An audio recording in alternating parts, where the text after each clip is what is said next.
تو نمک حرامی، وہ بات لوگ کہتے ہیں نا کہ نمک جاننا سنت تو نہیں ہے، لیکن یہ ایک علامت تھی کہ میں نے اس گھر کا نمک کھایا ہے، اب میں یہاں اس کو کوئی نقصان نہیں پہنچاؤں گا، کوئی غدار نہیں بنوں گا. اور آج سارے غدار یہی جو اس نے کتاب میں لکھا ہے واقعہ، کہ یہ حقیقت کا واقعہ ہے. تو مولانا رومی رحمہ اللہ فرماتے ہیں کہ 18 سال وہ کھلا رہا ہے پلا رہا ہے، پھر بھی کہتے میں نہیں پہچانتا. تو اس نے تیر اس کو بھی مارا کہ تو نمک حرام ہے. تو ہم سوچے کہ اللہ تعالیٰ ہمیں کھلا رہے پلا رہے، اللہ تعالیٰ کی زمین پہ رہ رہے، اللہ تعالیٰ کے آسمان کے نیچے رہ رہے، پھر بھی ہم سب کو پہچانتے ہیں لیکن نہیں پہچانتے تو رب کو نہیں پہچانتے. تو اس کا انجام کیا ہوگا؟ اس کا انجام یہ ذلت اور خواری ہے. اس لیے اس قسم کے لوگ تباہ و برباد ہوں گے. فَأَمَّا عَادٌ فَاسْتَكْبَرُوا فِي الْأَرْضِ بِغَيْرِ الْحَقِّ وَقَالُوا مَنْ أَشَدُّ مِنَّا قُوَّةً. جو اللہ تعالیٰ کی معرفت، اللہ تعالیٰ کی پہچان سے محروم ہوتے ہیں، ان کی پھر باتیں جدا ہوتی. قوم عاد کا قصہ قرآن میں، طاقتور لوگ تھے، اللہ تعالیٰ نے بڑے بڑے باغات دیے تھے. کوئی ٹوکرا خالی سر پہ رکھ کر ایک جانے سے دوسرے جانب باغ کے اگر جاتا تھا تو جو خود پھل گرتا تھا اس پھل سے وہ ٹوکرا بھر جاتا تھا. لیکن انہوں نے یہ نہیں پہچانا کہ یہ درخت پیدا کرنے والے کون ہیں. امن خلق السماوات والارض وانزل لكم من السماء ماء فانبتنا به حدائق ذات بہجہ.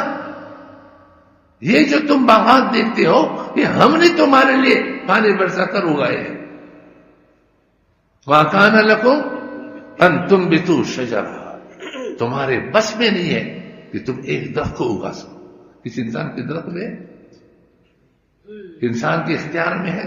کسی بھی نہیں. قوم عاد کو اللہ نے باغات دیے، جسمانی قوت دی، لیکن اللہ کی معرفت جب نہیں دی تو انہوں نے کہا ہم سے زیادہ طاقتور کون ہو سکتا ہے. اللہ تعالیٰ کی طاقت کو بھول گئے. فرمایا اولم یروا ان اللہ الذی خلقهم واشد منهم قوة. کیا ان کو معلوم نہیں ہے کہ یہ خود پیدا نہیں ہوئے؟ کس نے پیدا کیے؟ اللہ. جس اللہ نے ان کو پیدا کیے اس اللہ کی طاقت ان سے زیادہ ہے. وَكَانُوا بِآيَاتِنَا يَجْحَدُونَ. اور اس قسم کے لوگ جو اللہ تعالیٰ کی معرفت سے بیگانہ ہوتے ہیں وہ اللہ کی نافرمانی کرتے ہیں، وہ نافرمان ہوتے ہیں. ہمارے دوست اور بڑے حضرت ڈاکٹر حسن امام صاحب ذات برکاتہم العالیہ جو یہاں آتے ہیں بیان کرتے مکہ معظمہ والے، بیمار ہیں ان کے لیے دعا بھی کرو اللہ تعالیٰ صحت کاملہ عاجلہ مستمر عطا فرمائے. پھر ہماری ملاقات بھی تھی، انہوں نے بہت اچھی بات کہی اور بات ہمارے علماء دیوبند کی کہی کہ اللہ نے ان کو قرآن کی سمجھ عطا فرمائی کہ قرآن کریم میں کافروں کی باتیں کیوں ہیں. اس لیے کہ قرآن کافر تو نہیں پڑھتا. کون پڑھتا ہے؟ مسلمان پڑھتا. فرمایا وہ اس لیے ہے کہ دیکھو یہ کافروں کی باتیں ہیں، مسلمانوں تم اپنے اندر یہ باتیں پیدا نہ کرو. کافر وہ ہیں جو اللہ تعالیٰ کی معرفت سے غافل ہے، اللہ کی پہچان نہیں ہے، ان کو اللہ سے کوئی رابطہ نہیں ہے. پھر ان کا انجام کیا بنا؟ وہ مسلمان تو دنیا کی ہر چیز کو پہچانے لیکن اللہ کو نہ پہچانے تو تیرا انجام بھی وہی ہوگا جو کافر کا. اسی لیے آج اتنے لوگ پریشان ہیں، ہر گھر میں پریشانی، ہر گھر میں پریشانی. تو ان پریشانیوں سے بچنے کا اللہ ذرا فرمایا اس لیے ہے. اب قوم عاد نے کہا ہم سے زیادہ طاقتور کون ہے؟ تو ان سے کہا دیا کہ جس اللہ نے تم کو پیدا کیا ان کی طاقت تم سے زیادہ نہیں. اور اللہ تعالیٰ کی معرفت، اللہ تعالیٰ کے تعلق سے جو آدمی محروم ہوتا ہے پھر وہی نافرمانی کرتا ہے. آج ہمارے اور آپ کے محلے میں کون ہے جو ہم جتنے بیٹھے ہیں خلط میں جا کر یہ فلم کون دیکھتے ہیں، یہ ڈرامے کون دیکھتے ہیں، یہ تصویریں کون دیتے ہیں، یہ ناجائز رابطے جو ڈنڈوں یہ کون کرتے ہیں؟ یہ کافر کرتے ہیں، مسلمان کرتے ہیں. کہیں شادی ہے اس میں جو ویڈیو بنائی جاتی ہے کون بناتی ہے؟ کافر بناتے. اللہ تعالیٰ کی معرفت سے جو معروم ہوگا تو وہی کافروں والے کام کرے گا. فَكَانُوا بِآيَاتِنَا يَجْحَدُونَ. اللہ تعالیٰ کے احکام کے ممکن ہوں گے، ہم سمجھائیں گے کہ خوشی کا موقع، تو خوشی کا موقع پہ گناہ کرنا جائز ہو گیا. میں نے آپ کو 2 بھائیوں کو بتایا تھا کہ ہمارے حضرت رحمہ اللہ کے پاس آتے تھے تو رنگ چڑھ رہا تھا. صبغت اللہ، رنگ کیا چڑھا؟ اللہ اکبر. چہرے پہ داڑھی آئی، پہلے پینٹ شرٹ کوٹ پتلون وہ اتر گیا، اسلامی لباس آ گیا. پھر آگے ترقی یہ ہوئی کہ اپنے خاندان میں جو تقریبات، شادی کی تقریب، فلاں تقریب، فلاں تقریب، ہر تقریب میں گنا، تو ان تقریبات میں جانا چھوڑا تو لوگوں نے تانے دیے کہ تم خاندان سے کٹ گئے، دوستوں سے کٹ گئے، قبیلے سے کٹ گئے. انہوں نے جا کر حضرت کو بتایا کہ لوگ تانے دے رہے ہیں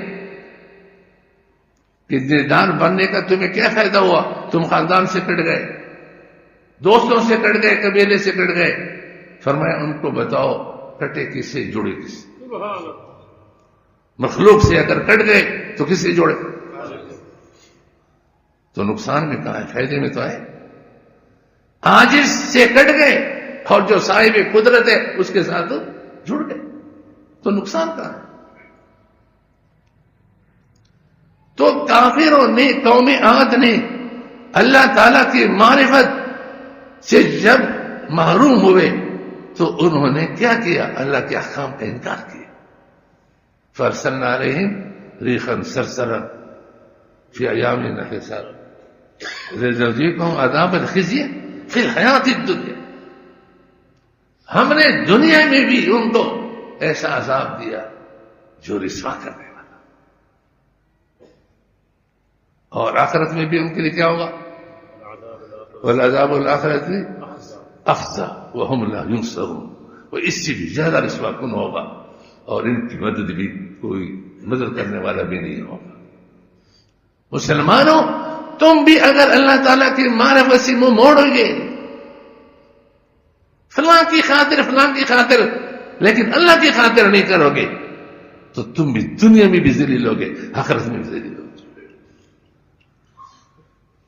ہم پھر کہتے ہیں کہ اللہ تعالیٰ سے ہم اتنا مانگتے ہیں، پھر بھی ہم اللہ تعالیٰ ہم کو کہ آج مانگ رہے ہیں، کل تو میری مخالفت کرے،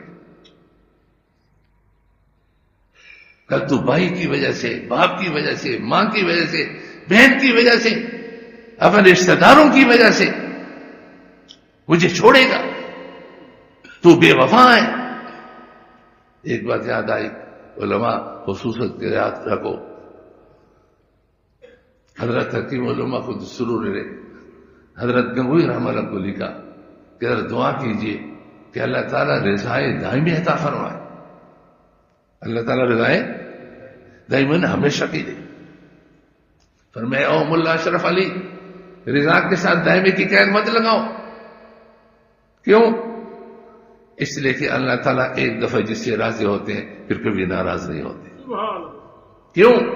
اس لیے کہ اللہ تعالیٰ کو جس طرح حال معلوم ہے، ماضی معلوم ہے، اس طرح مستقبل بھی معلوم ہے. آج جو صف اول میں نماز پڑھنا ہے، آج جو 5 نماز تکبیر اول کے ساتھ پڑھنا ہے، یہ مستقبل کا وفادار ہے یا مستقبل کا بے وفا ہے، اللہ کو پتہ ہے. جو مستقبل میں وفادار ہوتا ہے اللہ اس سے راضی ہوتا ہے. اور جو مستقبل کا بے وفا ہوتا ہے وہ اس سے اللہ راضی نہیں ہوتے. ہم اور آپ مستقبل کا علم نہیں رکھتے، اس لیے ہم کسی کو دوست بنا لیتے ہیں اور کہتے بہت اچھا ہے، ایسا ہے، ایسا ہے، سارے راز اس کو دے دیتے ہیں، لیکن مستقبل بتا دیتا ہے کہ یہ بے وفا ہے.